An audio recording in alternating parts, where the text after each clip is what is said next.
درود پاک کب کب کہاں کہاں اور کیسے کیسے کام آتا ہے۔ ایک بہت ہی خوبصورت واقعہ، بڑا ایمان افروز واقعہ ہے جو میں آپ کے سامنے پیش کرتا ہوں۔ ایک دوست نے اپنے ایک دوسرے دوست کو قرض دیا، اور جب اس نے قرض دیا تو وہ قرض ایک بڑی اماؤنٹ تھی، 3000 دینار۔ وہ ٹائم آ گیا جب اس ٹائم وہ قرض لینے کے لیے اپنے دوست کے پاس گیا کہ بھائی مجھے میرے پیسے واپس دو، تو اس نے کہا کہ پیسے تو نہیں ہے میرے پاس، میں کولیپس ہو گیا ہوں، بزنس اب میرا ختم ہو گیا ہے، میں تمہاری رقم نہیں دے سکتا۔ اس نے ایک اور ٹائم دے دیا اسے کہ ٹھیک ہے اب اتنے وقت دنوں کے بعد میں دے دوں گا۔ وہ ٹائم بھی گزر گیا، اور جب وہ ٹائم بھی گزر گیا تو اس کے بعد اس دوست نے کہا کہ اب تو پیسے دے دو بھائی، میرا ٹائم پورا ہو گیا ہے۔ پھر نہ دے سکا ٹائم۔ آخر کار معاملہ جو ہے وہ کورٹ میں چلا گیا، قاضی کے پاس چلا گیا۔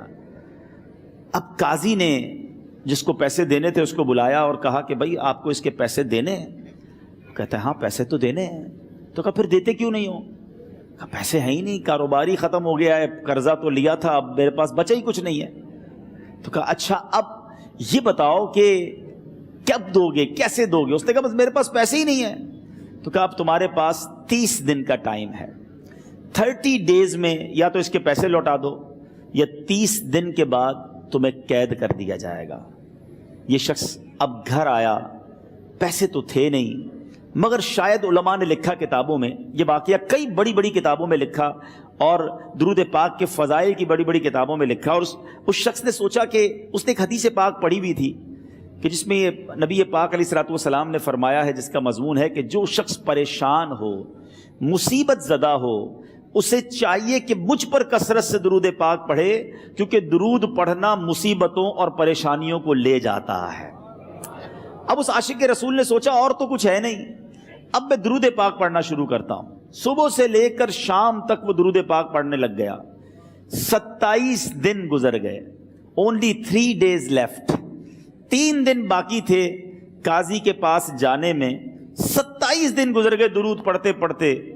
جب 28ویں رات آئی تو آنکھیں تو بند ہوئیں، مگر خواب میں اسے ایک آواز آئی، گھبراؤ نہیں، تمہارا قرضہ ادا کر دیا جائے گا، تمہارا مسئلہ سالو ہو جائے گا۔ صبح اٹھتا ہے، درود پاک پڑھ رہا ہے، مگر کہتا ہے یہ آواز سے تو مسئلہ حل نہیں ہوگا، پیغام کیا ہے اسے سمجھ نہ آیا۔ 28واں دن گزر گیا، 29ویں رات آ گئی، مگر اب آنکھیں بند ہوئیں اور قسمت جاگ اٹھی۔ نبی پاک صاحب لولاک صلی اللہ تعالیٰ علیہ وسلم خواب میں تشریف لائے، اور پیارے آقا صلی اللہ تعالیٰ علیہ وسلم نے فرمایا گھبراؤ نہیں، علی بن عیسیٰ وزیر کے پاس جاؤ، وہ تمہارا قرضہ ادا کر دے گا۔ اب یہ عاشق رسول صبح اٹھا تو ویری فریش، حشاش بشاش کہ اب تو کام ہو گیا، نبی پاک نے خواب میں آ کر بشارت دی ہے۔ مگر پھر ذہن میں سوال آیا کہ علی بن عیسیٰ کے پاس جاؤں گا تو ثبوت کیا ہے، پروف کیا ہوگا؟ میں جا کر اس کو کہوں گا کہ میرا قرضہ دے دو تو ایسے تو قرضہ نہیں دے دینا، اور میں نے اس کو کہا کہ مجھے نبی پاک نے خواب میں کہا ہے، اور اس نے اگر مجھ سے کوئی نشانی مانگی تو میں نشانی کیا دوں گا؟ آخری دن تھا، 29واں دن تھا، وہ بھی درود پڑھتے پڑھتے گزر گیا۔ 30th نائٹ آ گئی، صبح وہ دن ہے جب عدالت میں جانا ہے۔ اب اس رات پھر نبی پاک علیہ الصلوۃ والسلام خواب میں تشریف لائے، اور آقا علیہ الصلوۃ والسلام نے فرمایا کہ علی بن عیسیٰ وزیر کے پاس جاؤ، وہ تمہارا قرض ادا کر دے گا۔ کہ حضور چلا تو جاؤں گا، لیکن اگر وزیر نے مجھ سے کوئی نشانی طلب کی تو میں کیا جواب دوں گا؟ پیارے آقا علیہ الصلوۃ والسلام نے کمال کا ارشاد فرمایا کہ علی بن عیسیٰ سے کہنا کہ تم روزانہ فجر کی نماز کے بعد 5000 بار درود پاک پڑھتے ہو، یہ راز فقط تم جانتے ہو اور تمہارا رب جانتا ہے۔ اب یہ جب صبح اٹھا تو ایک نشانی بھی مل چکی تھی۔ عدالت میں جانے سے پہلے وزیر کے دربار میں پہنچ گیا، اسے یہ ڈر تھا کہ آج پیسے نہ لوٹائے تو سزا ہو سکتی ہے۔ جب وزیر کے دربار میں پہنچا تو وزیر اپنے مشیروں کے ساتھ بیٹھا تھا۔ کہا مجھے آپ سے بات کرنی ہے۔ کہا بتاؤ کیا بات کرنی ہے؟ کہا میں ایک پیغام لایا ہوں آپ کے لیے۔ اچھا کس کا پیغام لائے ہو؟ کہا میں نبی پاک جناب محمد مصطفیٰ صلی اللہ تعالیٰ علیہ وسلم کا پیغام لایا ہوں۔ وہ عاشق رسول وزیر تھا، کہتا بتاؤ میرے آقا نے کیا پیغام دیا ہے؟ کہ حضور میں 3000 دینار کا مقروض ہوں، آج آخری دن ہے اور میرے آقا نے مجھے بشارت دی ہے کہ آپ سے کہوں کہ آپ میرا قرض ادا کر دیجئے۔ علی بن عیسیٰ کہتا ہے کوئی ثبوت ہے آپ کے پاس؟ ہے کوئی دلیل بھی ہے آپ کے پاس؟ میں کیسے مان لوں کہ آپ کو نبی پاک علیہ الصلوۃ والسلام نے بھیجا ہے؟ عاشق رسول کہتا ہے خالی ہاتھ نہیں آیا، میرے آقا نے مجھے دلیل بھی عطا فرمائی ہے، مجھے ایک ایویڈنس بھی دیا ہے، اور پروف یہ ہے حضور کہ آپ روزانہ صبح فجر کی نماز کے بعد نبی پاک صلی اللہ تعالیٰ علیہ وسلم کی بارگاہ میں درود و سلام کا نذرانہ پیش کرتے ہیں۔ جب تک 5000 کا عدد پورا نہیں ہوتا آپ اس وقت تک کسی اور سے بات نہیں کرتے، اور اے وزیر صاحب یہ رات صرف آپ کو پتا ہے اور آپ کا رب جانتا ہے۔ اللہ اکبر۔ وہ وزیر تو جس کو کہے نا جھوم اٹھا، ایسا عاشق رسول وزیر تھا جو روزانہ صبح 5000 درود پڑھتا ہو، اس کی تو عید ہو گئی نا۔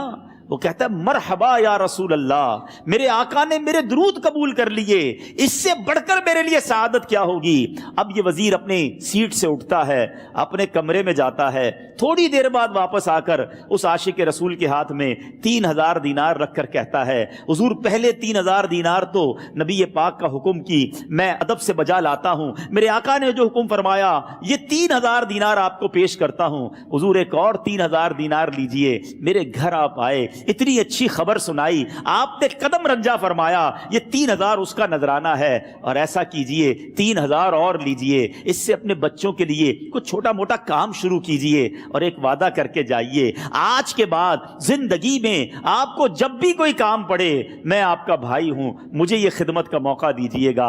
اللہ اکبر۔ وہ مقروض جو ایک رات پہلے 3000 دینار کا مقروض تھا، ہو سکتا ہے اس کے بیک آف مائنڈ یہ بھی چل رہا ہو کہ اب شاید کل میں نے جیل میں جا کر، عدالت میں جا کر گرفتاری دے کر جیل میں جانا ہے، مگر اب 9000 دینار ہاتھ میں ہیں۔ عاشق رسول جھومتا ہوا نبی پاک کی یاد میں گھومتا ہوا اب عدالت میں پہنچا۔ عدالت میں everybody expecting over there کہ آج اس نے آنا ہے اور آ کر کہنا یہی ہے کہ پیسے تو نہیں ہیں، گرفتار کر لو، مگر جا کر اس عاشق رسول نے 3000 دینار جج صاحب کے ہاتھ میں رکھ دیے۔ قاضی کہتا ہے پہلے تو یہ بتاؤ پیسے آئے کدھر سے؟ تم تو کہتے تھے غریب ہوں، تم تو کہتے تھے کاروبار نہیں ہے، ایک مہینے میں اتنی بڑی رقم کا انتظام کیسے ہو گیا؟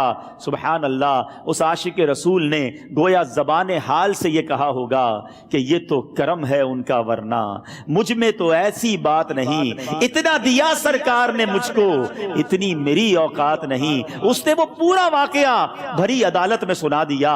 اللہ اکبر۔ میرے پیارے اسلامی بھائیوں ذرا سوچو پہلے زمانے میں کیسے عاشقان رسول ہوا کرتے تھے، وہ جج، وہ قاضی بھی کیسا سرکار علیہ الصلوۃ والسلام کا عاشق تھا۔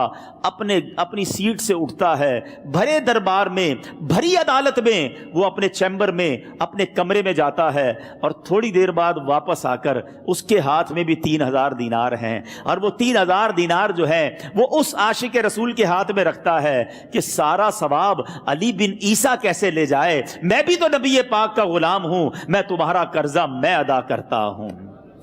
اچھا، اب ایک اور عجیب سینیریو یہ بن گیا کہ جس نے کیس کیا تھا، جس نے دعویٰ کیا تھا، وہ بھی یہ سارا منظر دیکھ رہا تھا۔ کہتا ہے جج صاحب ذرا رکیے، میں بھی اپنے آقا کا امتی ہوں، اور ایک کام کیجئے، قلم کاغذ منگوائیے، اس عاشق رسول کا قرضہ ہی میں معاف کر دیتا ہوں۔ اچھا، اب عاشق رسول نے وہ واپس 3000 دینار جو جج صاحب نے دیے تھے وہ واپس جج صاحب کو دیے کہ حضور یہ پیسے آپ ہی رکھ لیں، قرضہ ہی معاف ہو گیا، اب آپ کے پیسے کا میں نے کیا کرنا ہے؟ جج صاحب کہتے ہیں جو پیسے نبی پاک کے نام پر نکالے ہیں اب مجھے واپس نہیں چاہیے، یہ بھی تم اپنے ساتھ لے جاؤ۔ اللہ اکبر۔ میرے میٹھے اسلامی بھائیوں، وہ عاشق رسول ایک رات پہلے 3000 دینار کا مقروض ہے، اب 12000 دینار لے کر گھر کو واپس جا رہا ہے۔ اس ایک واقعے کے اندر جو ہم سب کے لیے درس ہے، جو ہم سب کے لیے پیغام ہے، شاعر لکھتے ہیں نا، دکھوں نے تم کو جو گھیرا ہو تو درود پڑھو،